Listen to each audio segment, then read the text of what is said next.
What if the power you lost can be restored? Purity is not restriction, it is access, authority, and fire. This is the third video in the series. Stop sleeping with your enemy, and in this video, we are going to address the covenant of purity, rebuilding the altar of your body, the secret covenant. Every child of God must understand this eternal truth.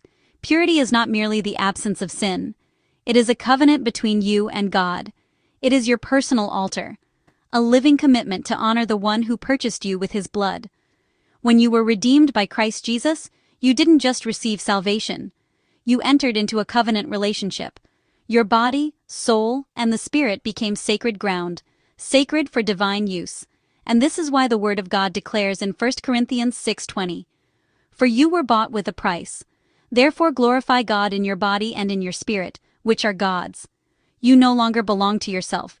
Every part of you, mind, mouth, hands, eyes, and even desires, were purchased by the Lamb of God. To live pure is not to be perfect. It is to live submitted, surrendered, and sanctified. Purity is worship. Purity is worship expressed through discipline. It is when your private life becomes the offering that pleases God. True worship is not limited to songs, instruments, or raise hands. It is the daily decision to keep your vessel clean for the Master's use.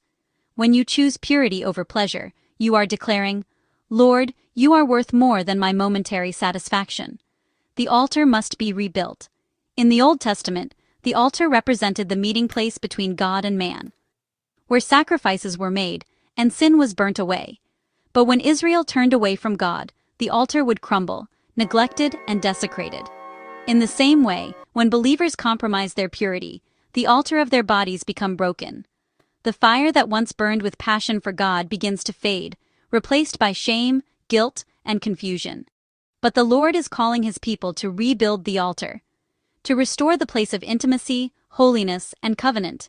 Rebuilding the altar means re-establishing your relationship with God through repentance, removing every idol of lust, pride, and self-gratification, welcoming the fire of the Holy Spirit to consume everything unclean in our lives.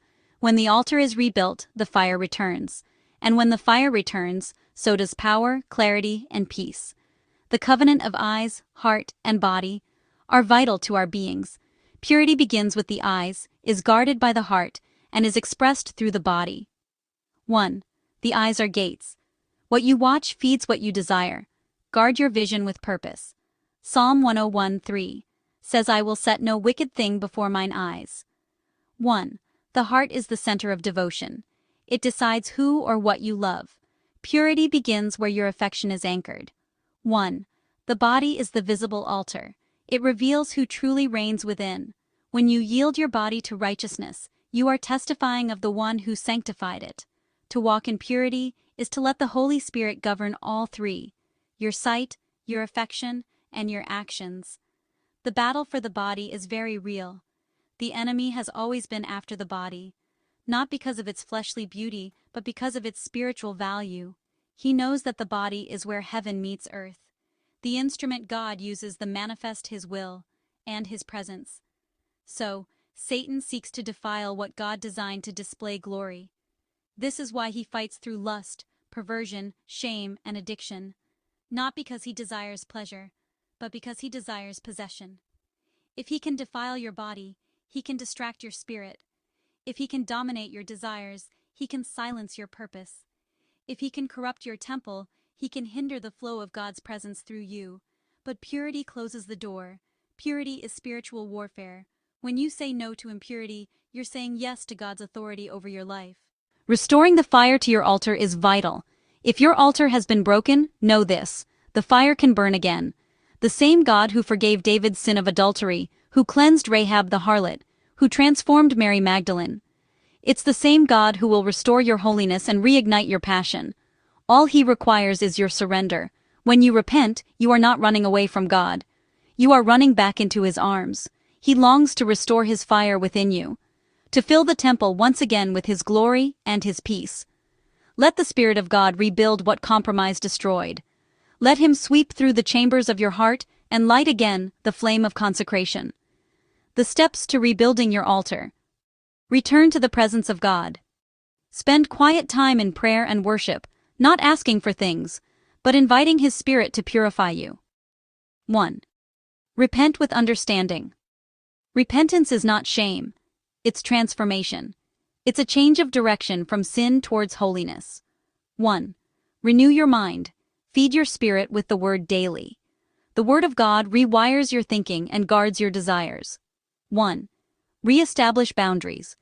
Avoid every environment, conversation, or connection that tempts your flesh. Protect your peace. Reignite your purpose. The more you focus on God's assignment for your life, the less room sin has to operate. Purity becomes power. And because purity produces power, it attracts God's presence. When your vessel is clean, the Spirit of God flows freely. Revelation becomes clear, authority sharpens, and discernment increases. The enemy fears a pure vessel because it becomes a weapon of divine precision. A consecrated believer can destroy more of the enemy's plans through obedience than 1,000 careless Christians can through noise. Your purity is not weakness. It is power under control.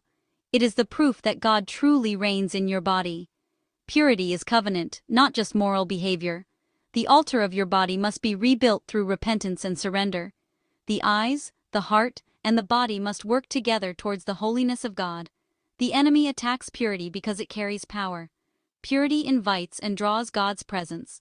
The presence of God releases authority. As we come to the end of the third video in this series, stop sleeping with your enemy. I want to encourage my brothers and sisters in Christ Jesus. Let your altar be reignited and stay lit. Become an inferno in the kingdom of God. Beloved, your body is an altar, and every altar must have a flame. The Lord is calling His sons and daughters to light that fire again, to stand as vessels of holiness in a world of compromise. Do not be ashamed of your consecration. Do not apologize for your boundaries. Your purity is your covenant with the King of Glory. Let your body be His dwelling. Let your heart be His throne again. Let your life and light burn as a living sacrifice, holy, acceptable, and pleasing unto God, our Father. For this is your reasonable service. Kingdom Intent's focus on this platform is to present the will of God and the purpose and plans of God, seeking first the kingdom of God and all of His righteousness, knowing that all things are added unto us as we seek the will of God. There is no greater purpose or assignment in the earth than to do God's will, and know that every platform belongs to Him, to the Holy Spirit of God Himself, that the knowledge, the wisdom, and the understanding of God rule and reign in our vessels now and forever, according to 2 Corinthians 4:7. But we have this treasure in our earthen vessels, that the excellency of the power may be of God, and not of us. The Holy Spirit of God dwelling in us is the treasure in our earthen vessels, and this is your true worship, purity. In the fourth video of this series, Stop Sleeping with Your Enemy, we will dive a little deeper still and uproot everything that holds your soul hostage. Be set free in Jesus' mighty name. Amen.